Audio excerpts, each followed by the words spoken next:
welcome back. This is the Project Stardust podcast, episode 7. We're talking about the Acolyte, episode 8, titled The Acolyte. You're joined by me, Jordan, as well as Christian Terry by my side right there. Let's talk about this episode. Any first impressions you're feeling, and possibly your rating as well, Terry? The fighting was good. I thought it was really good. We came to find out that the same people that orchestrated like the fight scenes, that choreographed them, were the same people that did that scene for Rogue One, for Vader's entrance.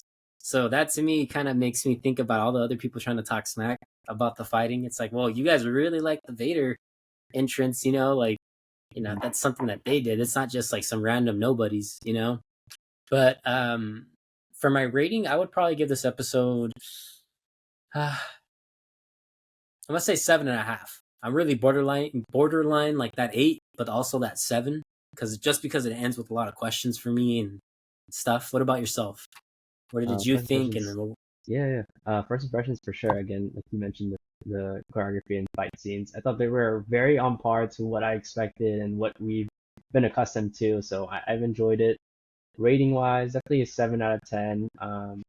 Again, like we mentioned, I've kind of lost interest after the last episode 7, Yeah. in a sense. But this was an okay conclusion to things. But we could start and jump into it if you're ready. Yeah, definitely. We start off with, we see May and Soul kind of talking as she's in her, what did you say? She's chained to the thing right there. Yeah. She escapes, and we see this space scene sequence. Basil ends up chewing up the wiring, causing Soul to kind of maneuver out of control. What do you think about that scene? Because I really enjoyed and I don't think they've ever lacked in space scenes or space fighting scenes. So I really enjoyed it, and it looked really good in my opinion. Yeah, definitely. I'm just still confused why Basil did that though. It's like, what did he get out of that? Just chewing the wire and stuff. I'm really confused. I was hearing how he was doing it in order. He's like, dude, we're gonna crash. I'm gonna stop you from doing so. But I don't know. I think it would have been funnier if he like grabbed the steering. Yeah, it would have been funny if he grabbed the steering wheel or something. I'm just confused because it's like, as Jedis they have fast reflexes, so why would he panic? But I get it. He's just an innocent person, or civilian. There you go. Yeah. But it was cute. It's pretty funny. And then we jump to a sequence on Coruscant with one of the senators. He kind of knows about this murder investigations with the Jedi. Oh yeah.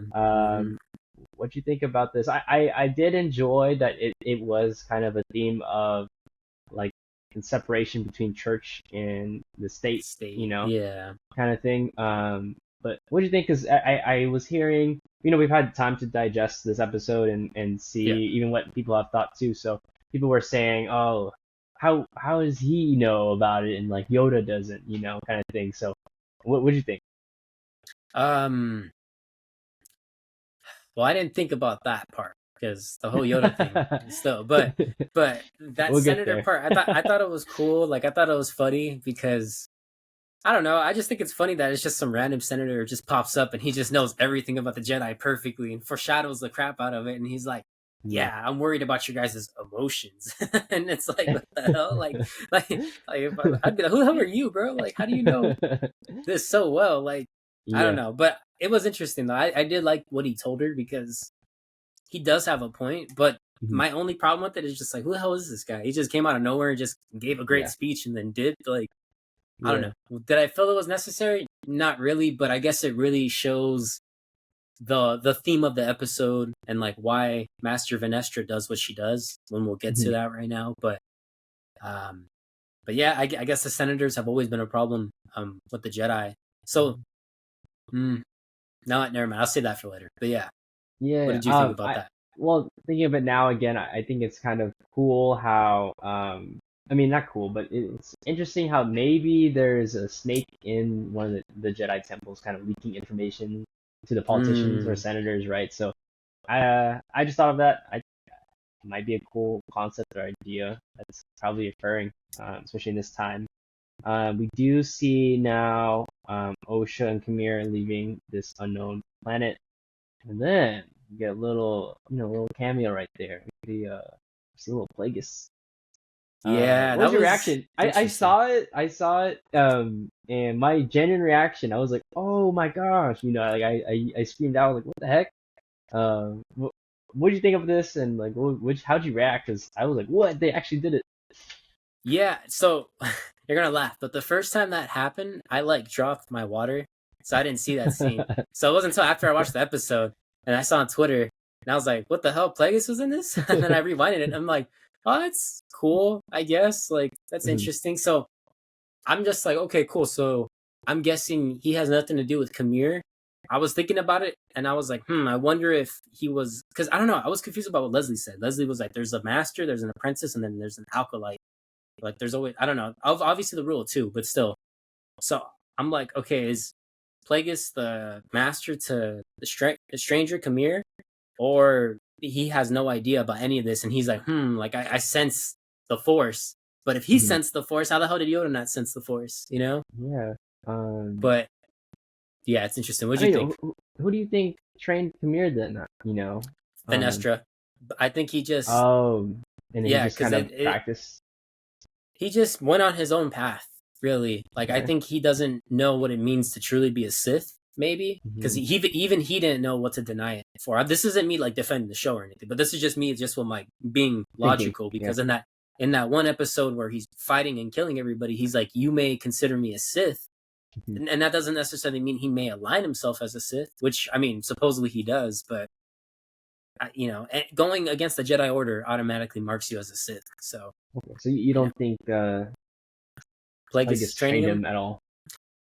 If they want to do a season 2 and they want to do that and go down that route and then have Plagueis from the shadow talk to Kamir and be like, okay, trainer, blah blah blah, and then busts a Palpatine and makes them kill each other, and then obviously Osha wins and she becomes the apprentice, and then he studies from her to learn how to become immortal because by her mom manipulating the Force.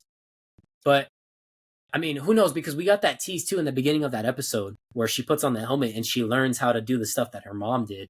And Kamir is pretty strong with the Force that he was able to snap out of it. Oh So yeah. that's why I find it interesting that maybe Plagueis will end up using Osha as an apprentice, maybe before Palpatine, and learning her version of the Force or like what she uses for the Force and everything. And then who knows? Maybe Palpatine will come up and kills Osha, and then that's how the story of the Acolyte will end. You never know. I like that. Good prediction. Yeah, but I don't know. But yeah, yeah. Yeah. So we do jump back to Brendock as we see Soul kind of reliving the trauma he's experienced from 16 years ago.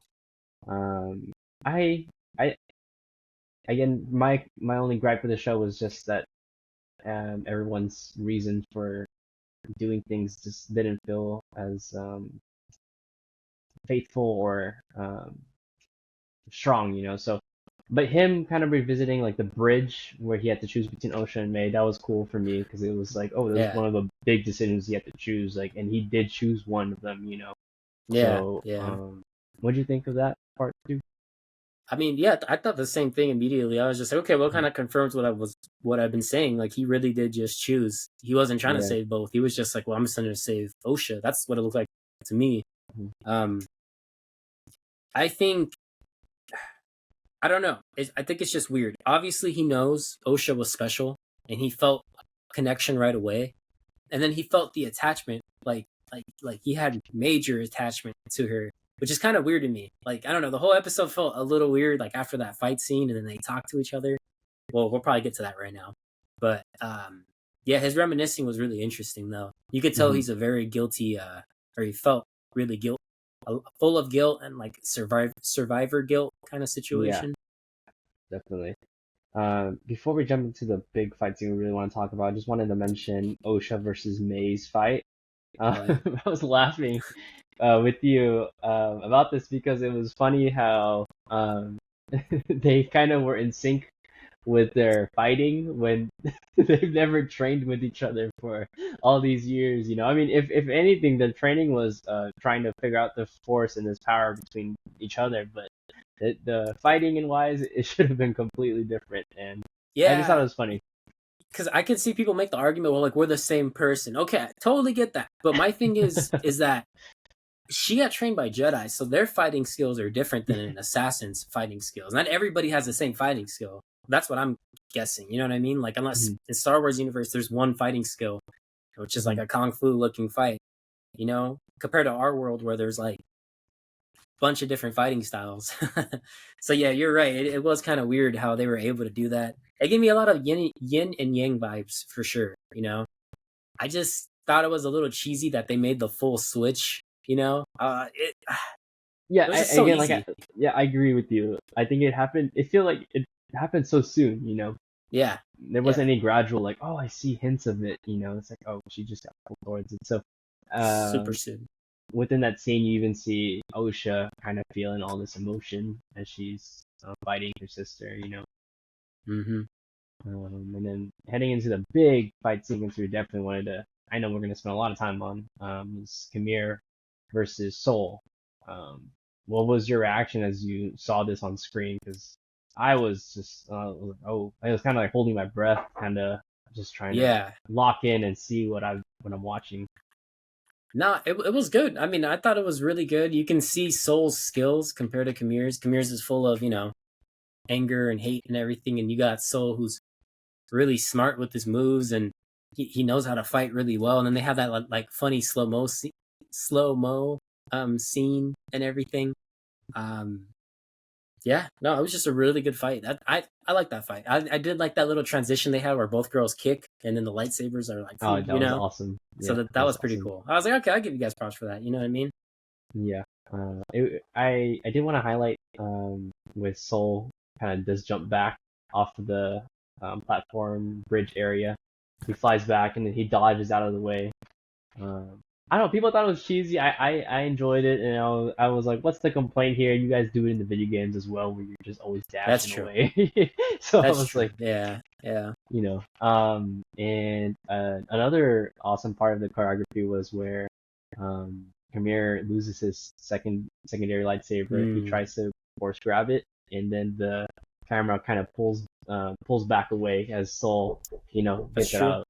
Yeah, it was That's really true. neat. Yeah, it was a really cool Mm, scene. yeah, so I thought it was really very well choreographed. I did enjoy it. Um, what else? And then we do jump into the fact of we see Osha, kind of join the scene, and oh, sorry, May May. joined in the scene first, right? Mm-hmm. Um, what did you think? It kind of felt like just a team up on Soul, right? Mm-hmm. Yeah. That's why I felt like it just felt like he was just a bad guy.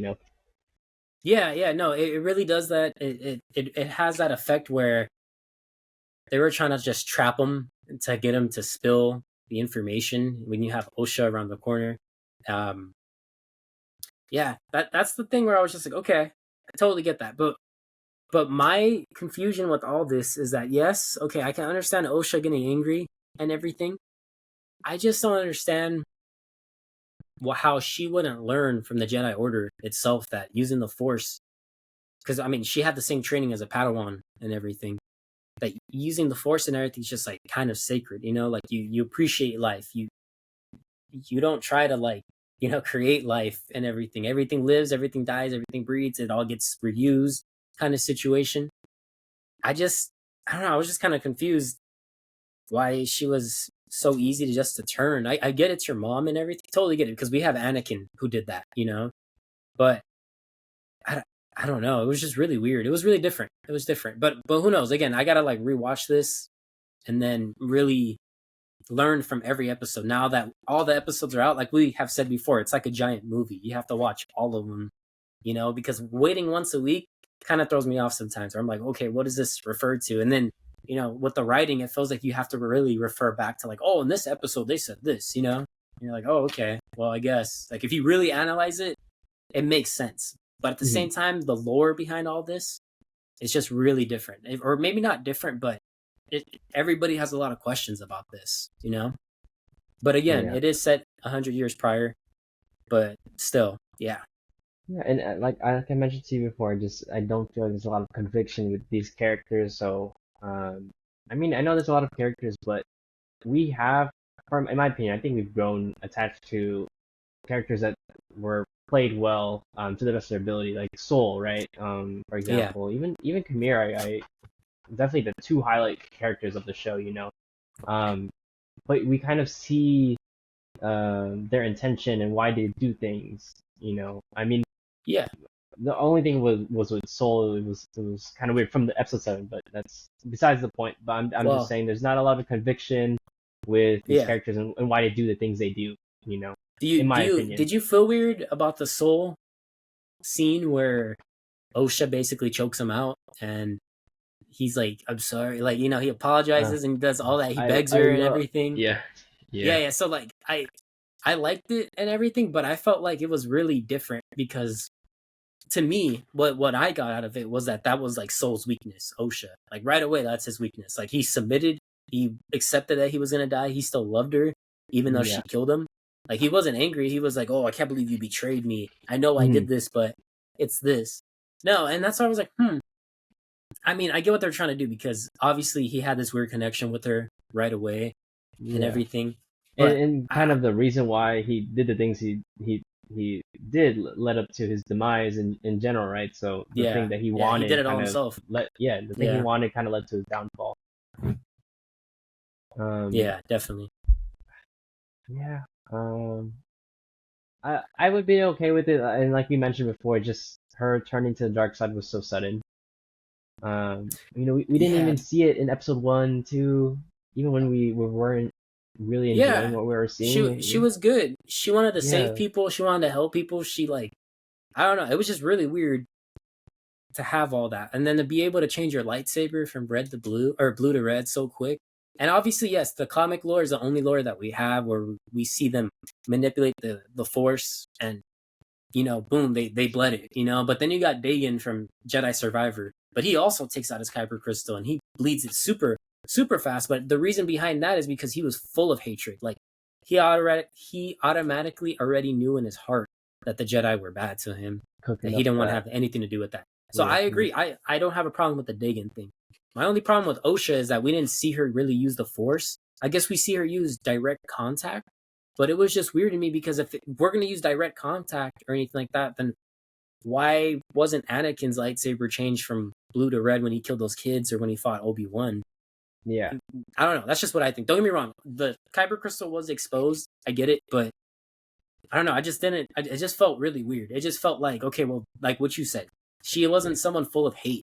Like she was felt good. Inauthentic. Yeah. The snap was just so fast, and it's like that just doesn't happen like that. Like everybody still has good in them, even when you turn mad. You know, you can't just be full 100% Sith. Like, oh, I'm killing everybody. I'm gonna kill the Jedi Order. We didn't even hear her say that. We didn't even hear her say we're gonna take down the Jedi Order or anything. And we don't even see, even past that, any flashes of good in her still. And like you mentioned, it just kind of seems like a full 180 or 100% Sith OSHA that we're seeing now. You know, besides her loving her sister, other than that, she's just, like thrown all the Jedi practice and even who she's cared about just away. And she's even joined the stranger who's just killed everyone, you know. That she's known. So I don't know. It doesn't feel authentic in my opinion. Yeah, and it's nothing bad. Like I said, I do like the characters. I like where they were heading and everything, but it just felt really rushed. Maybe because the amount of episodes they had. Because they're like, okay, we're only going to do 8 episodes. All right, cool. Let's just get straight into it. We don't know if we're going to get season 2 or not. So let's just ride everything crazy and crush everything in as fast as we can. And we'll just see if people assume stuff. Because she even said it herself. She wants to leave more questions than answers. And then in season 2, kind of prolong that and try to answer some of those questions and then get more questions from it to keep the viewership. You know what I mean?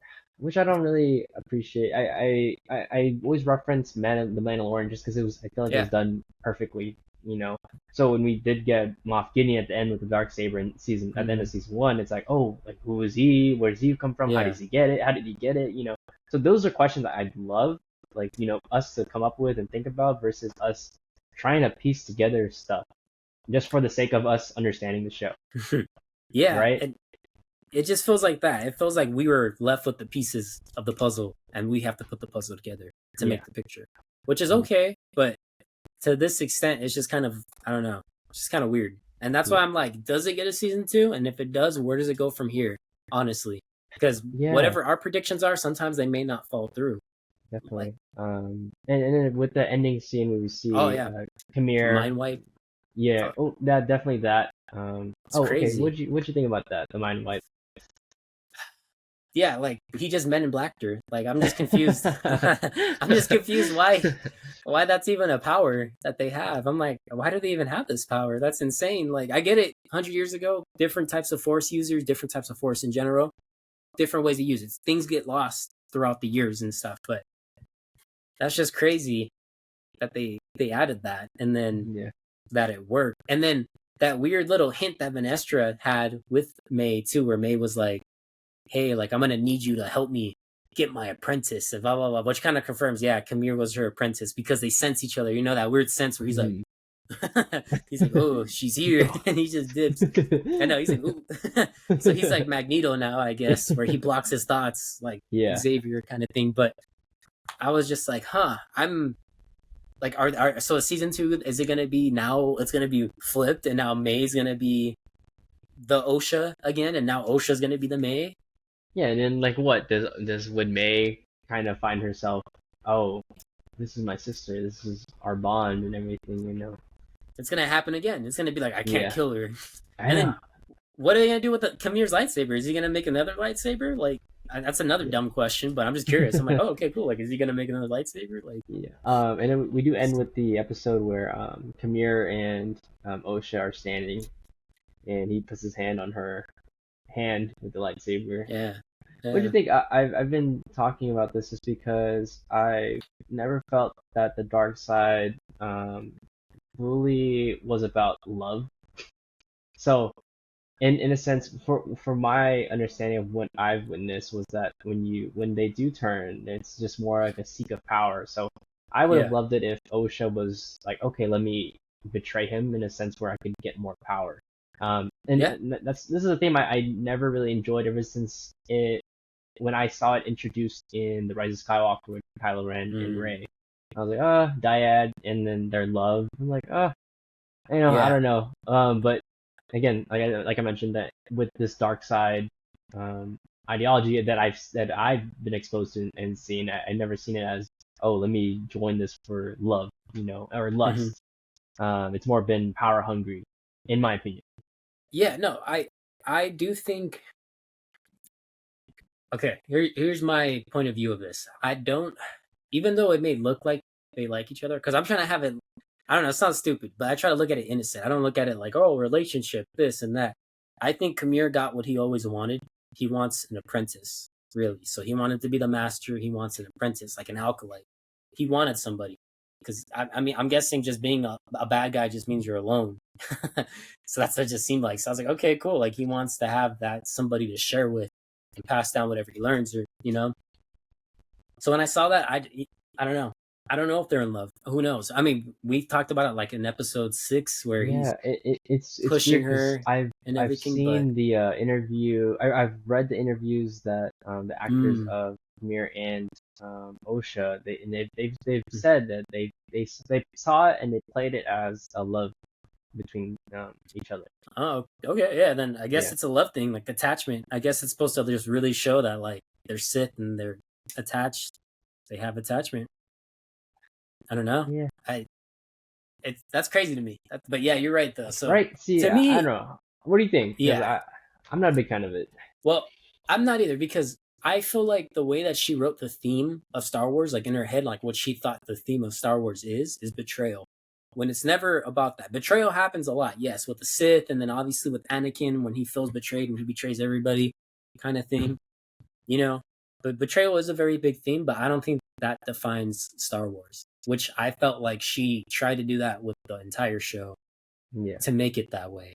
So, and as it was pretty predictable, It was very, it was very predictable. It was kind of crazy. And it wasn't very predictable in a good way either, where the majority wanted this to happen. It wasn't like that at all. So, do I feel like the Jedi were the bad guys after watching this show? I don't, because we had this argument before we got on this, but I feel like what the Jedi were doing there, it wasn't right. But at the same time, if the Jedi Order had even found out that, there were witches there manipulating the Force and created children, I really feel like the Jedi Order would have stepped in and done something about that. Like, that's a big no-no for being a Jedi. Manipulating life, manipulating all this other stuff like that. That's what I think. I don't know what the lore is behind that, but from what I've seen, I think it's like, we don't do that. And I feel like they probably would have killed everybody. Thinking about it now, as well. I do kind of agree with you, just because in this time of peace, they want to make sure it's peace, so I think they should definitely create genocide on that planet. Probably, yeah. Which like I mentioned, I just feel like that would have gave our characters some more conviction with the choices and reasons of doing the things they did. Yeah, and then I would have been like, okay, yeah, the Jedi are like kind of sucks. Like, I don't know if I would want to be a Jedi, but not. But that wasn't the case. Like, it was just like, well, he disobeyed the rules and he hid it from everybody. But I'm like, okay, but if you really let the Jedi Council in on like the whole situation, I'm pretty sure they'd be like, well, you were justified. And two, we would have done the same thing. Like, you should have reported to us about the situation that you found these little girls and that they were created. So what do you think about what do you think about that last sequence where we see Vanessa kind of pull up and see Yoda? We need to talk. Yeah, I thought it was funny because, for one, is she going to confess, or is she going to seek counsel and be like, hey, my apprentice is turned rogue, like, I need help, what do I do? Or, like I said, is she revealing everything about what the truth is, and that soul, that she had a framed soul and everything? Because Yoda would straight up tell her, you're not a Jedi, if that's the case. Like, okay, you're hiding the truth. I don't think Yoda would be involved with the truth hiding. Not saying that you have to tell the Senate and everything, but like to tell even your own Jedi brother and sisters, to be like, oh yeah, like Soul killed all these other Jedis and everything. He was the true assassin and all that. I don't know. What did you think about it though? I don't know. I'm in between, because of how people did mention how Yoda would have definitely sensed all this going on in a time of peace where 12 plus Jedi were massacred.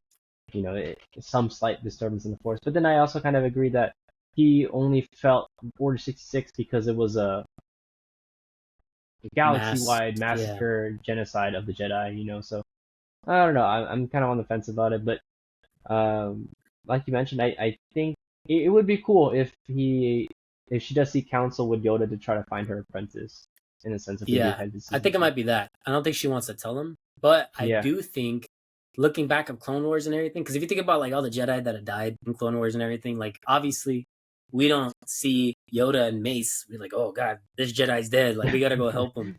So I will give them that point. There is that, but I don't know. I just feel like, if like, then how does that? I feel like it contradicts the argument with Plagueis. Like, so has he been watching them this whole time, or did he feel a disturbance in the Force that brought him to Kamir and Osha? And then how are they going to establish his power in with the Force, and how he senses things as well? Yeah.